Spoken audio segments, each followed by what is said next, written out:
This is a lecture video for the Notes, Vocab, and Q&A for the Earth's Atmosphere content page. The content page that looks like that. Okay. Pretty short one. So,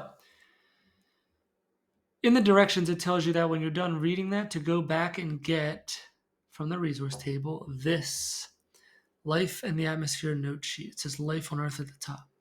We're going to use this tomorrow in class, except for this part. We're going to do this part right now. So, as we're talking about the atmosphere, and what it was like in the past and what it's like now and how it changed from the past composition to what it is now. I feel like it's a pretty good time to understand what the layers of the atmosphere are. Some of you researched the layers of the atmosphere when we did the Layers of the Earth project. Instead of looking at the lower mantle, which is called the mesosphere, a lot of people gave me information about the mesosphere and the atmosphere, which was surprising because it was talking about gases and being above the Earth. So let's find out what these layers of the atmosphere are and what some characteristics are of them. You're going to have to do a little bit of work with a drawing. You're going to try to draw something. It's okay if you're not that good, but it will help you learn. So I dragged it over here in the exit ticket. I lost my magic pen thing that I write with, which will probably be better because my handwriting's terrible. So now I can just type these things. So what do we have here? Well, the first layer of the atmosphere is an easy one. If you ever watch the news, the weather, they always say, let's check out the tropics. This is called the troposphere. Troposphere. And there are some characteristics about the troposphere that you have to know.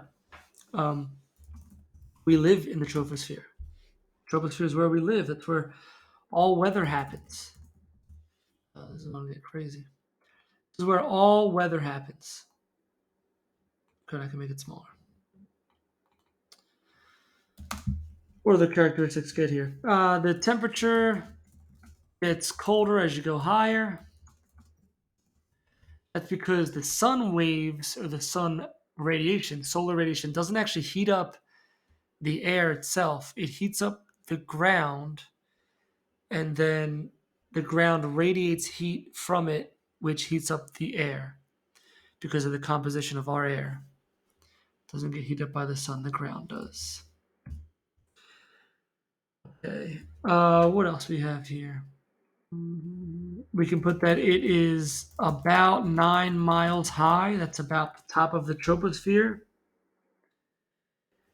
And this is a cool tidbit of information. 75% of all air is in this layer.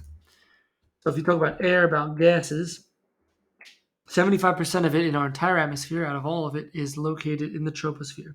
That's because of gravity, right? Gravity pulls the atoms closer to the Earth.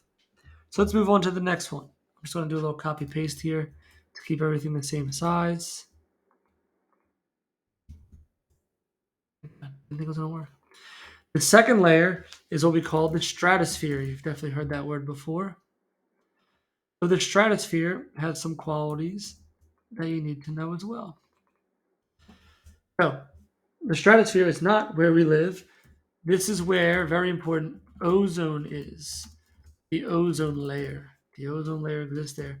That symbol is O3. I guess I could put an O and I could draw you a little 3. Can I?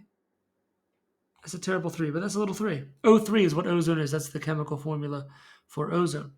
And this ozone layer is very important. You probably know about it.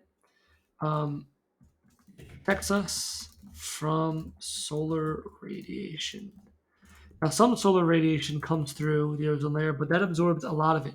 If it wasn't for the ozone layer, we would be getting a lot more damage from ultraviolet light on our skin, a lot more skin cancer, and probably a lot of plants would die, and life itself probably wouldn't exist on the surface of the Earth outside of the oceans. Now, the ozone layer is about up to 31 miles high. Excuse me. And I guess we could say that it's since the ozone absorbs ultraviolet light, it's a little bit warmer there. But we'll keep that for the next one. So the stratosphere. They say that some birds can fly up in the stratosphere. So now I want to go to the mesosphere. What is the mesosphere? No, it is not the layer of the mantle, the lower mantle, which is actually called the same thing. What we could add, I'm going to get some stuff here. Weather balloons float here. Okay. So the mesosphere. So for the mesosphere, what we have is that we can start with it's up to 51 miles high. This is where meteors are here. And a meteor is just when a chunk of debris from an asteroid flies through our atmosphere, it burns up, and the flame that we see is what's called a meteor. This one here is the coldest layer, which a lot of people told me about the mantle, but that's not true. This is the coldest layer. It gets colder as you go up, as you go in higher altitude. I think that's pretty much all I kind of have for this one. Let's go to the next one. I think if I know anything else. I don't want to give you too much. This is called the thermosphere, therm, like temperature. This is the hottest layer. Let me, computer just don't like me today. So the thermosphere is up to about 370-ish, 71. I'm giving you miles here. I should probably give you meters, but I'll give you miles. This is where the ISS, that's the International Space Station, is. If I write ISS, make sure you know that that's what the International Space Station is. The aurora are here, like aurora borealis. Low orbiting satellites are here. And the crazy thing about this one, oops, no orbiting sats. The crazy thing about this one is that they have something called, they call it the ionosphere. Because the UV radiation that comes through there actually ionizes atoms, makes them charged, and it heats up the charged atoms. So it's like the hottest layer. Okay. And the last one, which some people don't really talk about, I don't even know if your content page has it on there, but we call this one the exosphere. Now, the exosphere is pretty much like space. I mean, past the exosphere is definitely space, but there's really no line. I mean, I have a line here, but the exosphere is just, there's really only very small atoms like hydrogen are here. It's the furthest away from the Earth's gravity. All the heavier stuff got pulled down closer to the Earth in the troposphere. And so, just like it's mostly made of hydrogen, the lightest atoms. We could say that it's like up to 6,200 miles high.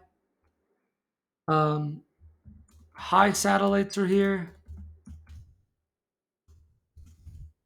And then pretty much it just kind of turns into space past this plate. What I want you to do, what I would like you to do is add to this. Google some things that are in each layer. Obviously, you can draw clouds and weather here. You can draw a weather balloon. Oh, I misspelled a couple things. You can draw meteors. You can draw the ISS. But what I want you to do, which I'm not going to do, is now draw some things. Put the information inside this part of your note sheet. I just put it on the outside so that it wasn't so curved. And draw the things that you would see there so you have a nice visual.